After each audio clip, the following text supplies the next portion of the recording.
Salam. Salam. Puji nama Tuhan. Pantas kita mengucap syukur kepada Tuhan. Karena Tuhan memelihara gereja ini sampai sudah tua, sudah 61 tahun. Sekalipun gereja ini telah diperhadapkan dengan masalah, persoalan, bahkan banyak keributan. Tetapi dalam semua masalah dan persoalan, Tuhan mengendalikan gereja dan gereja hidup sampai hari ini. Sehingga kita boleh dikumpulkan oleh Tuhan dan untuk kita dapat memuliakan nama Tuhan. Bapak Ibu yang saya kasih dalam Tuhan kita Yesus Kristus. Kita akan membaca firman Tuhan yang terdapat di dalam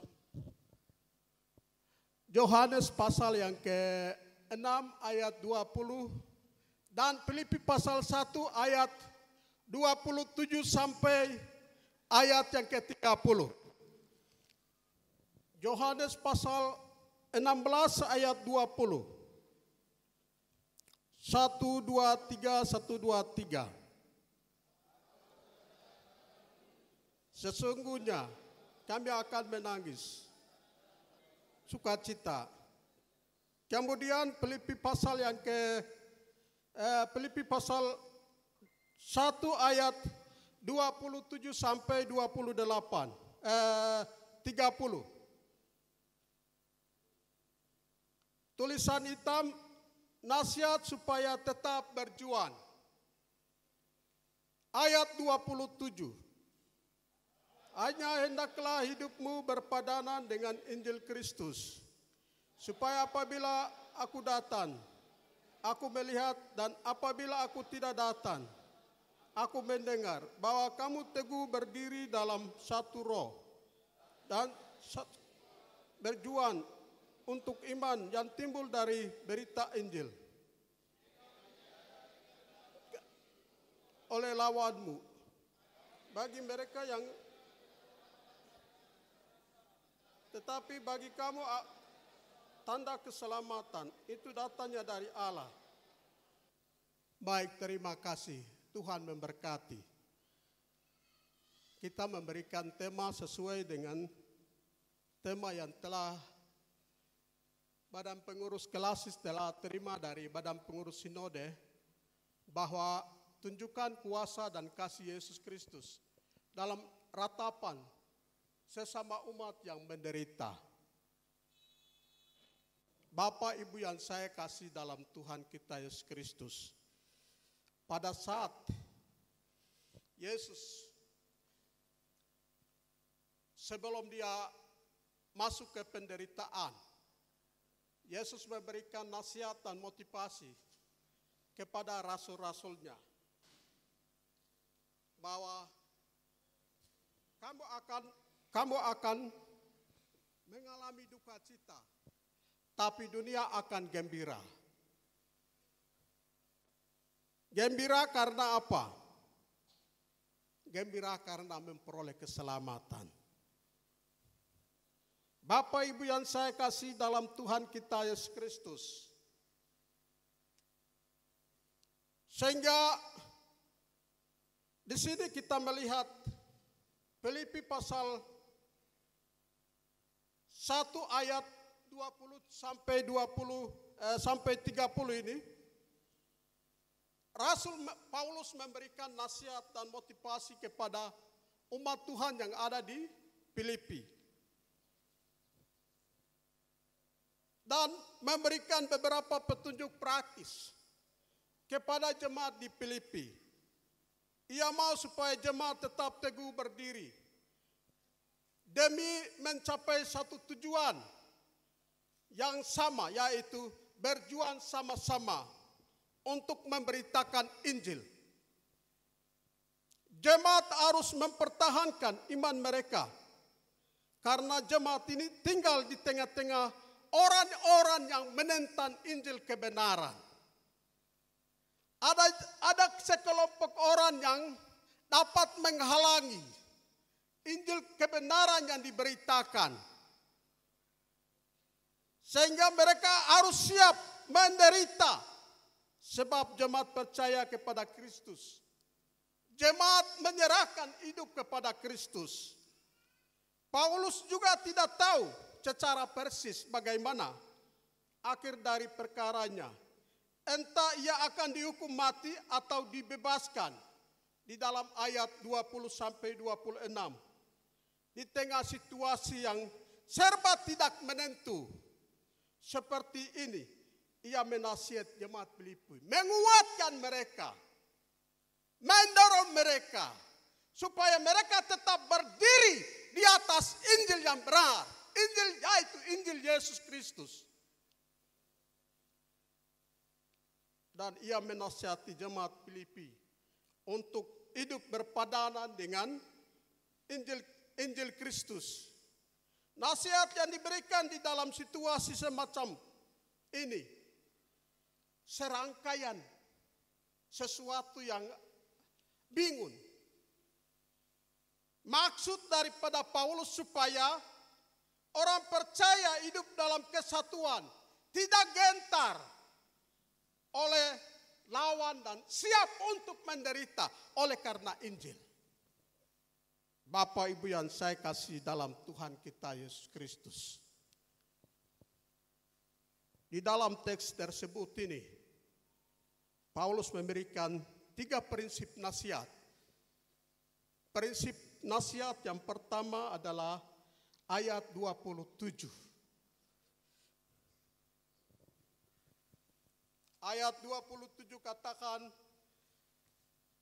hanya hendaklah hidupmu berpadanan dengan Injil Kristus, supaya apabila aku datang, aku melihat, dan apabila aku tidak datang, aku mendengar bahwa kamu teguh berdiri dalam satu roh dan sehati sejiwa berjuang untuk iman yang timbul dari berita Injil. Bapak Ibu yang saya kasih dalam Tuhan kita Yesus Kristus, hidup berpadanan dengan Injil Kristus. Bersiaplah sesuai dengan cara hidup orang percaya kepada Injil Kristus. Atau hidup membenamkan diri di dalam firman Tuhan. Atau mengutamakan hal-hal yang utama, hal-hal yang prioritas. Dengan demikian Rasul Paulus mengingatkan bahwa fokus kehidupan jemaat Filipi adalah hanya Injil Kristus. Injil menjadi prioritas dalam hidup mereka. Yesus Kristus menjadi harapan dalam hidup mereka.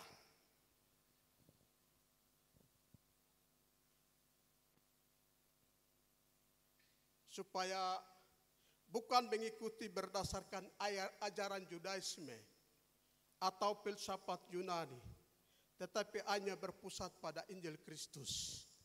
Karena ajaran Judaisme dan filsafat Yunani ini menjadi hambatan dalam kemajuan Injil pada waktu itu di Filipi.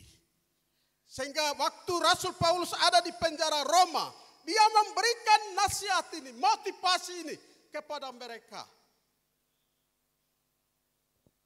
Bapak Ibu yang saya kasih dalam Tuhan kita Yesus Kristus, maksud daripada Rasul Paulus untuk memfokuskan pada satu hal, yaitu kesatuan dalam perjuangan demi Injil. Jemaat harus hidup bersatu. Jemaat harus berdiri teguh dalam satu roh. Bahkan jemaat sehati, sejiwa, berjuang bersama-sama untuk mempertahankan Injil Kristus. Itu nasihat Rasul Paulus. Supaya jemaat ini betul-betul hidup berpadanan dengan Injil Kristus. Dalam sikap, dalam perkataan, bahkan dalam perbuatan. Supaya jemaat ini bersatu hati.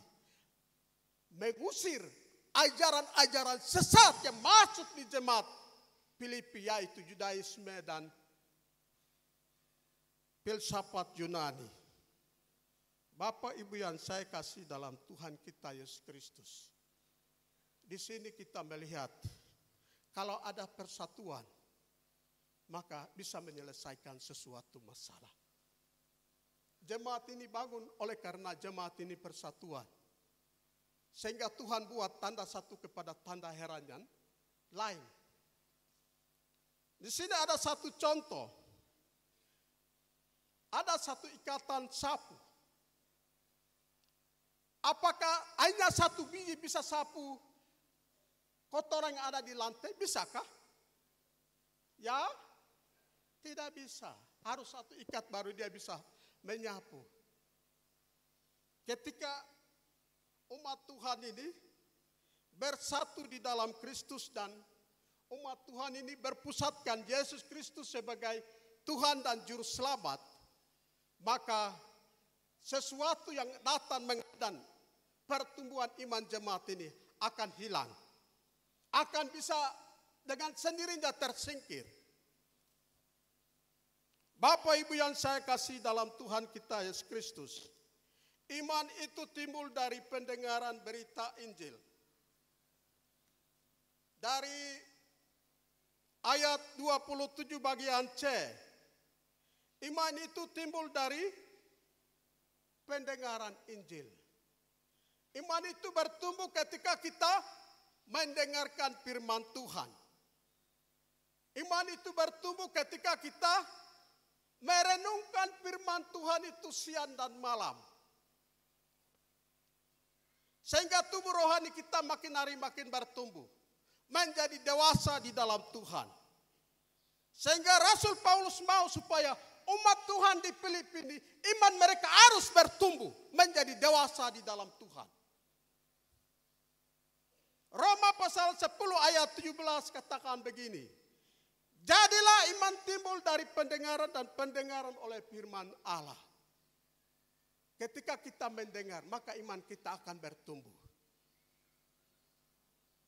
Dalam 2 Timotius pasal 3, ayat 14 sampai ayat yang ke-17. Iman bertumbuh ketika berpegang teguh pada kebenaran.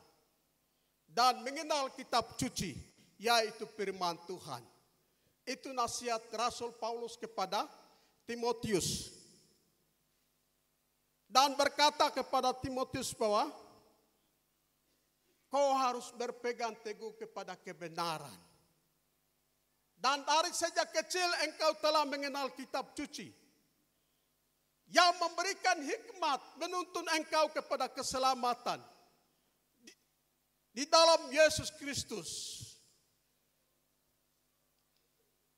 Ayat 16, segala tulisan yang diilhamkan oleh Allah itu memang bermanfaat untuk mengajar, untuk menyatakan kesalahan, untuk memperbaiki kelakuan, dan untuk mendidik orang dalam kebenaran.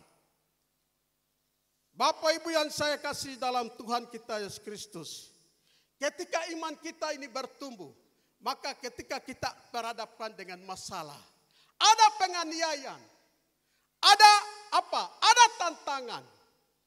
Tetapi ketika iman kita bertumbuh, ketika kita membenamkan diri kita di dalam firman Tuhan, sehingga iman rohani kita makin hari makin besar dan menjadi dewasa di dalam Tuhan. Bapak Ibu yang saya kasih dalam Tuhan kita Yesus Kristus, kita akan melihat hal yang kedua, ayat 28.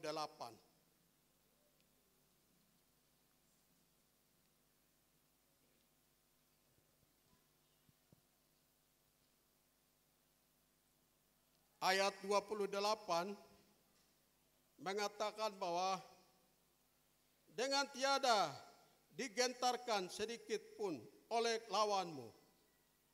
Bagi mereka semuanya itu adalah tanda kebinasan, tetapi bagi kamu tanda keselamatan, dan itu datangnya dari Allah. Jangan takut, lihatlah keselamatan yang datang dari Tuhan. Kata gentar mendefinisikan sebuah tindakan. Jangan takut, atau jangan terkejut, atau heran. Lawan menunjukkan kepada orang-orang yang memusuhi dan menentang kepada pengikut Kristus. Berdasarkan tes di atas ini, Paulus mengingatkan jemaat agar jemaat itu jangan gentar menghadapinya. Jemaat Kristus hendaknya selalu menyadari bahwa kehidupan bersama Kristus adalah sebuah peperangan rohani. Bapak Ibu yang saya kasih dalam Tuhan kita Yesus Kristus, karena sama seperti Kristus yang telah lebih dahulu menghadapi serangan-serangan yang begitu berat, bahkan membahayakan nyawa. Namun Yesus tidak takut untuk tetap setia melaksanakan kehendak Bapanya. Seperti hari ini, Yesus ada di dalam penderitaan. Ada serangan, ada tantangan, ada masalah. Bahkan dia dibawa dan gantungkan di atas kayu salib. Bapak Ibu yang saya kasih dalam Tuhan kita Yesus Kristus, sehingga di dalam Yohanes pasal 15 ayat 18 dan 19, Yesus berkata kepada murid-muridnya bahwa jika dunia membenci kamu, ingatlah bahwa ia telah lebih dahulu membenci aku. Daripada kamu, sekiranya kamu dari dunia, tentulah dunia mengasihi kamu sebagai miliknya. Tetapi karena kamu bukan dari dunia, melainkan aku telah memilih kamu dari dunia. Sebab itulah dunia membenci kamu. Jadi tantangan ini telah diperhadapkan oleh Yesus. Bapak Ibu yang saya kasih, karena kita telah memiliki, kita telah dimiliki, kita dipilih oleh Tuhan, maka tentu kita perhadapkan dengan masalah. Ada kebencian, ada olokan, ada caci maki, ada ejekan, ada fitnah yang kita akan perhadapkan ketika kita menjadi miliknya Yesus Kristus. Dan ini merupakan awal dari tantangan dan masalah. Di sini ada sebuah peribahasa mengatakan bahwa buah jatuh tidak akan jauh dari pohonnya. Sebuah pohon dapat tumbuh tinggi, itu tidak jauh dari pohon induknya. Sungguh benar, peribahasa ini diibaratkan dengan kehidupan orang-orang percaya. Bapak Ibu yang saya kasih dalam Tuhan kita Yesus Kristus, ketika kita menyangkal diri dan memikul salib serta mengikuti Tuhan Yesus, tentu kita akan berhadapkan dengan masalah. Sehingga semua masalah akan datang kepada kita dan kita harus lalui. Kita harus lalui. Di dalam Yohanes pasal 16 ayat 20 yang tadi kita baca, Yesus menasihati kepada murid-muridnya. Kita baca Yohanes 16 ayat 20 tadi. Aku berkata kepadamu, sesungguhnya kamu akan menangis dan meretap, tetapi dunia akan bergembira. Kamu akan bersukacita, tetapi duka citamu akan berubah menjadi sukacita. Bapak Ibu yang saya kasih dalam Tuhan kita Yesus Kristus, itu nasihat-nasihat atau kata dorongan dan motivasi yang diberikan oleh Yesus kepada murid Tuhan Yesus, bahwa kamu akan duka cita, tapi dunia akan bergembira. Duka cita itu akan berubah menjadi sukacita. Ada kegembiraan, ada sukacita.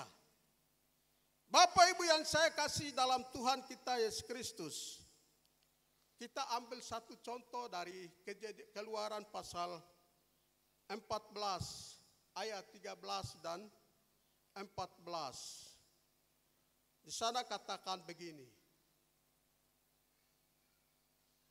Tetapi berkatalah Musa kepada bangsa itu, jangan takut, berdirilah tetap dan lihatlah keselamatan dari Tuhan yang akan diberikannya hari ini kepadamu. Sebab orang Mesir yang kamu lihat hari ini tidak akan kamu lihat lagi untuk selama-lamanya. Tuhan akan berperan untuk kamu dan kamu akan diam saja. Pada saat umat Israel ini ada di pinggir laut Tebrau. Mereka sampai di situ, di depan mereka ada musuh. Kelompok Firaun datang dan mengganggu mereka. Mereka dalam situasi takut. Dan mereka bersungut-sungut dan hendak mereka mau membunuh Musa. Setelah itu, mereka berkata begini, mengapa kau membawa kami ke sini? Apakah tempat di Mesir ini tidak ada kuburan? Padahal setiap hari kami perhadapkan dengan makanan yang sehat-sehat. Mereka dalam ketakutan. Bapak Ibu yang saya kasih dalam Tuhan kita Yesus Kristus. Sehingga Musa berkata kepada bangsa Israel. Dia berkata bahwa janganlah takut. Berdirilah tetap dan lihatlah keselamatan dari Tuhan. Yang akan diberikannya kepada kamu. Sebab orang Mesir yang kamu lihat, tidak akan kamu lihat untuk selama-lamanya. Tuhan yang akan berperan untuk kamu.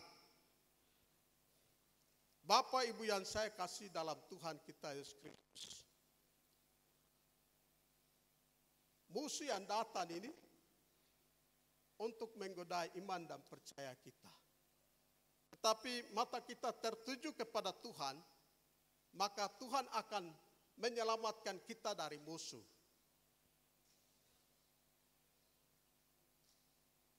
Bapak Ibu yang saya kasih dalam Tuhan kita Yesus Kristus. Kemudian hal yang ketiga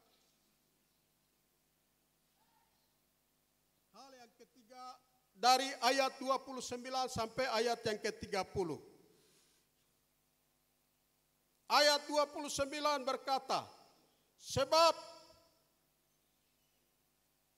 kepada kamu dikaruniai bukan saja untuk percaya kepada Kristus, melainkan juga untuk menderita untuk Dia. Dalam pergumulan yang sama seperti dahulu kamu lihat padaku, dan sekarang kamu dengar tentang aku. Hidup menderita untuk Tuhan. Paulus mengingatkan kembali kepada jemaat Filipi bahwa dalam menjadi orang Kristen tidak hanya percaya kepada Kristus, tetapi juga harus siap sedia menderita atau menanggung penderitaan oleh karena iman. Kata dikaruniai menunjukkan bahwa Allah aktif secara sempurna memberikan iman kepada Kristus dan memberikan kesiapan untuk menghadapi penderitaan. Bapak Ibu yang saya kasih dalam Tuhan kita Yesus Kristus. Di sini kita melihat 3 sumber penderitaan yang dialami oleh orang percaya. Yaitu pertama dari iblis. Yang kedua dari diri sendiri. Kemudian yang ketiga dari orang lain. Dari iblis dalam 1 Petrus pasal 5 ayat 28.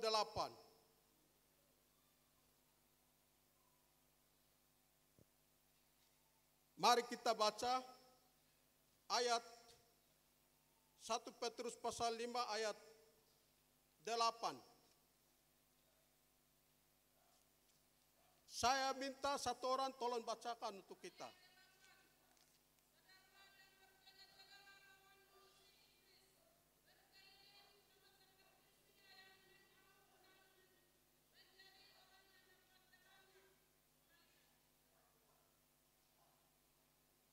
Rasul Petrus menulis demikian, sabarlah dan berjaga-jagalah lawanmu.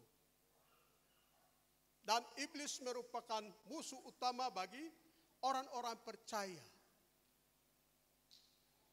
Si iblis berjalan keliling untuk mengaung-aung, untuk menelan orang-orang percaya. Orang-orang yang setia mengasihi Tuhan. Sehingga Dia bekerja seutuhnya untuk menjatuhkan orang percaya. Sehingga kunci utama penderitaan orang percaya ini salah satu strategis yang dipakai oleh iblis. Supaya dia mau menjatuhkan, supaya kita menyangkal Yesus Kristus. Supaya kita menjauhi diri daripada Yesus Kristus. Kemudian yang kedua, diri sendiri. 1 Petrus pasal 3 ayat 17. Dikatakan bahwa sebab lebih baik menderita karena berbuat baik, jika hal itu dikehendaki Allah, daripada menderita karena berbuat jahat. Penderitaan ini datang karena apa? Karena tindakan kita, karena perbuatan kita. Karena apa? Karena sesuatu yang kita lakukan, kita lakukan ini bertentangan dengan Tuhan. Sehingga hal yang kita lakukan ini bertentangan dengan Tuhan, maka nasib kita tertunda. Seolah-olah kita tidak ada masalah, tapi kita sendiri mengundang masalah itu hadir dalam kehidupan kita.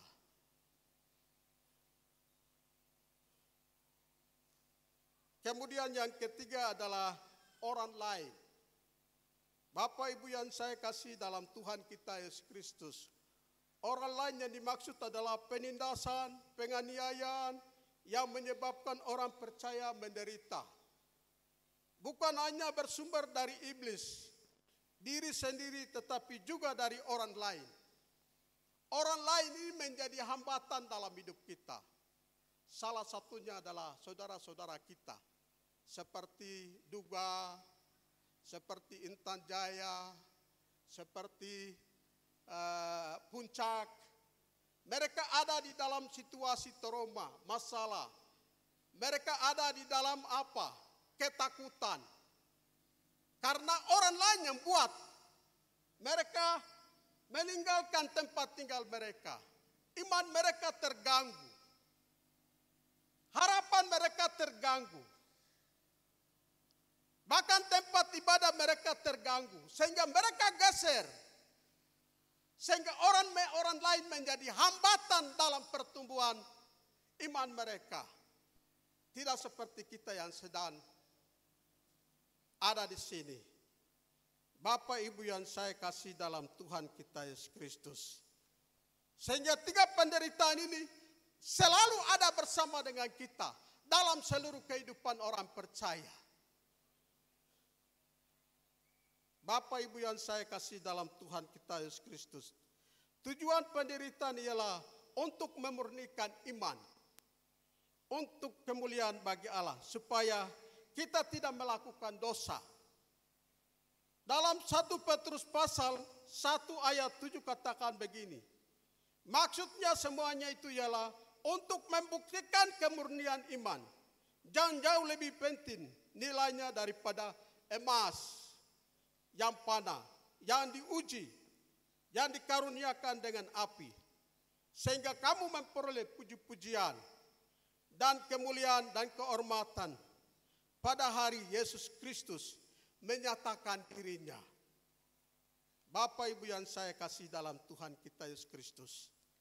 Semua tantangan dan masalah yang kita hadapi, ketika kita mengundang Tuhan itu hadir, ketika Tuhan ada di dalam posisi hidup kita, tentu kita akan berhadapkan dengan masalah, persoalan.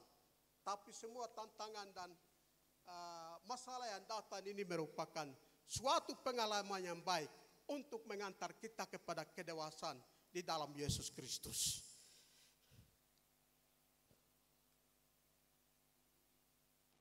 Bapak Ibu yang saya kasih dalam Tuhan kita Yesus Kristus.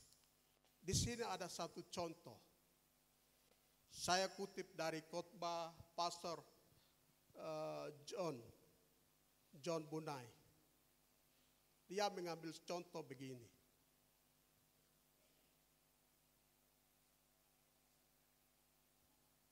ada katak di seluruh dunia ini. Mereka melaksanakan lomba panjat pohon. Semua katak ini naik panjat pohon untuk menerima hadiah yang ada di atas. Ada yang sampai di ujung, tarik ke bawah. Ada yang patah tulang. Ada yang menangis. Ada yang buang. Ada yang ini dan itu. Tetapi ada satu yang dia malas tahu dengan semua masalah dan persoalan. Tetapi dia berjuang panjat sampai di ujung. Dan dia memperoleh hadiah yang tergantung di pohon. Di sini kita melihat Rasul Paulus dia menggambarkan kehidupannya sebagai sebuah pertandingan. Sehingga dia berkata bahwa aku telah mengakhiri pertandingan yang baik. Sekarang telah tersedia mahkota kebenaran. Ayat 8 dari 2 Timotius pasal yang ke-4 ayat 8. Bapak Ibu yang saya kasih dalam Tuhan kita Yesus Kristus. Kita melihat bahwa seolah-olah kita ada di tengah-tengah suatu arena pertandingan. Kita dimainkan dengan apa? Tantangan, masalah, persoalan. Bahkan iman kita digoncang. Karena apa? Ada trauma.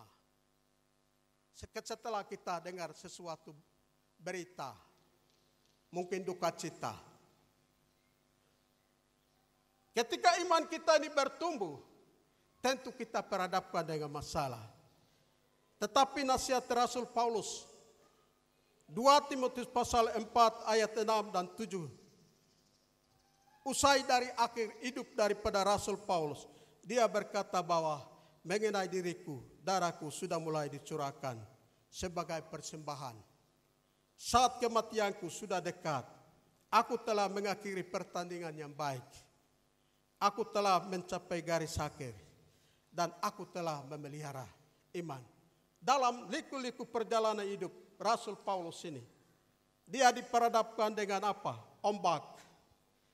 Dia dipangut oleh ular. Dia dihadapi dengan lapar. Bahkan dia juga dipenjarakan.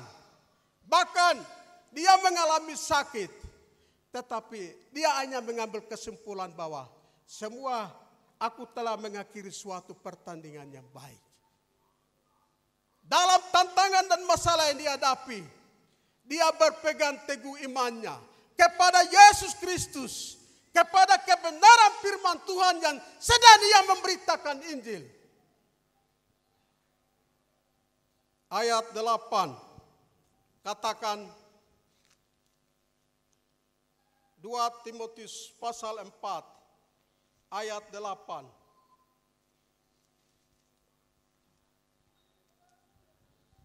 Ayat 8 katakan, sekarang telah tersedia bagiku mahkota kebenaran yang akan diberikan, dikaruniakan kepadaku oleh Tuhan, Hakim yang adil, pada harinya. Tetapi bukan hanya kepadaku, melainkan juga kepada semua orang yang merindukan kedatangannya. Bapak Ibu yang saya kasih dalam Tuhan kita Yesus Kristus, setelah dibalik penderitaan ini, ada harapan, ada keselamatan yang disiapkan oleh Allah bagi setiap orang yang merindukan kedatangan Tuhan Yesus. Bahkan bertahan sampai Yesus Kristus datang, dia akan menerima mahkota kebenaran. Mari kita berdoa.